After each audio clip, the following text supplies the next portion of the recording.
जो मनुष्य पाप और पुण्य से मुक्त होता है उसे पुराने कर्मों का फल नहीं भोगना पड़ता। ऐसे लोग कर्म योनि में जन्म लेते हैं। ये लोग नए कर्मों के द्वारा अपना मोक्ष, मुक्ति या नया जन्म निर्धारित करते हैं। पिछले जन्म में ये लोग ज्ञानी, तपस्वी, पुजारी, सत्य बोलने वाले धार्मिक लोग होते हैं जो शेष बचे पुण्यों को कमाते हैं ताकि भगवान से मिलन हो सके।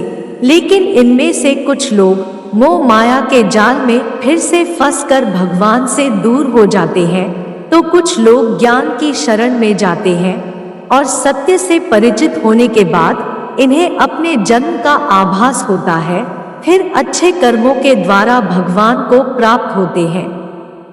अगर मृत्यु के समय अगर कोई लालसा मन में रह जाती है तो लाख अच्छे कर्मों के बावजूद आत्मा को भगवान की नहीं बल्कि उसी लालसा के पूरा करने के लिए फिर से जन्म लेना पड़ता है, क्योंकि जब तक कामना या इच्छा रहती है तब तक आत्मा भगवान को प्राप्त नहीं कर सकती।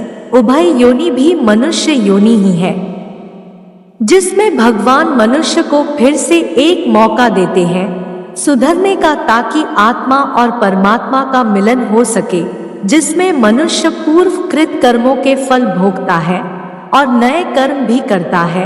ऐसे मनुष्य पिछले कर्मों के कारण कर्म योनि में किए गए कर्मों के परिणाम स्वरूप दरिद्र, दुखी जीवन व्यतीत करते हैं और अंत में आत्मा इस भोग योनि को प्राप्त होती है, क्योंकि कर्म योनि में सुखी जीवन भोगते हुए जो कर्म करता है उससे उभय योनि में आता है। उभय योनि में भी मायाजाल में फंसकर गलत कर्म करता है, तो इन सब कर्मों को भोगने के लिए उसे भोग योनि प्राप्त होती है।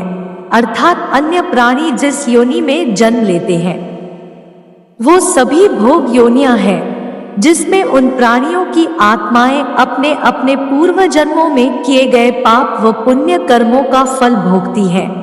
ये भोग योनि में तब तक रहती है जब तक इनके पाप और पुण्य बराबर नहीं हो जाते।